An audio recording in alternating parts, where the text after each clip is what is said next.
আসসালামু আলাইকুম বন্ধুরা। অনেকে আপনারা বলছেন যে আফসার ভাই আমরা সঠিকভাবে কিভাবে ইউনিকোড লেখাকে বিজয়তে রূপান্তরিত করতে পারি। অনেক সময় দেখা যায় কি কঠিন কঠিন যে শব্দগুলো রয়েছে যেমন কক্সবাজার, শিক্ষক, এরকম যে যুক্তবর্ণ যুক্তাক্ষরগুলো যে আমরা অনেক সময় ইউনিকোড থেকে বিজয় করতে গেলে সেটা ভেঙে যায়, ঠিক আছে, ইউনিকোড বিজয় হয় না। তো এখানে বেশ কিছু এরকম কঠিন শব্দ রয়েছে।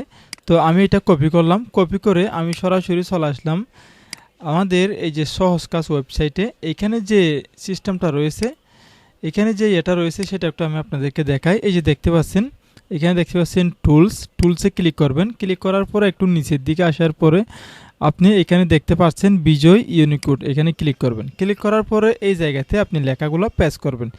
দেখুন এখান থেকে প্রথম আমি ইউনিকোডে ক্লিক করলাম, তারপর এই বক্সের মধ্যে কন্ট্রোল বি দিয়ে লেখাগুলো পেস্ট করলাম, ঠিক আছে।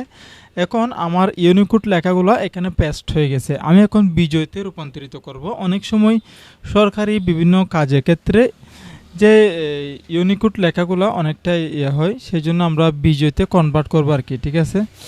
তো বন্ধুরা এখানে দেখতে পাচ্ছেন সেই লেখাগুলো আমি এখন একটু ডান সাইডে আপনারা এই জায়গাতে দেখতে পাচ্ছেন বিজয় কনভার্ট, এখানে ক্লিক করে দিবেন। ক্লিক করার পরে কিছুক্ষণের মধ্যে আপনি দেখতে পাবেন এখানে রেডি হয়ে গেছে। এই যে দেখুন এই বক্সের মধ্যে আমার লেখাগুলো রেডি হয়ে গেছে। লেখাগুলো কিন্তু ফন্টটা দেখতে ভাঙা দেখা যাচ্ছে।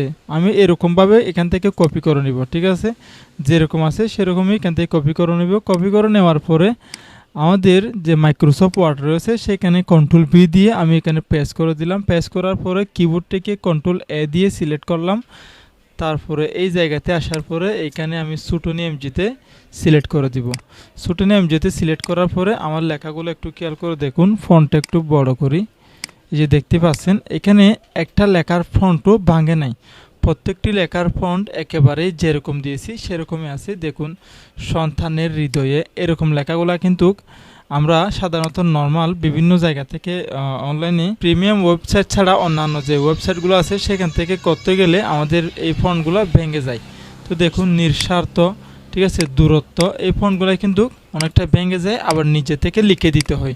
তো এইখানে কিন্তু একেবারে সুটেন এমজিতে আপনি কাজ করতে পারবেন, কোনো ঝামেলা নেই, ঠিক আছে। এইটার এখানে আর আশা করি আপনারা বুঝতে পারছেন কিভাবে বিজয়তে ইউনিকোডটিকে বিজয় করতে হয়, ঠিক আছে।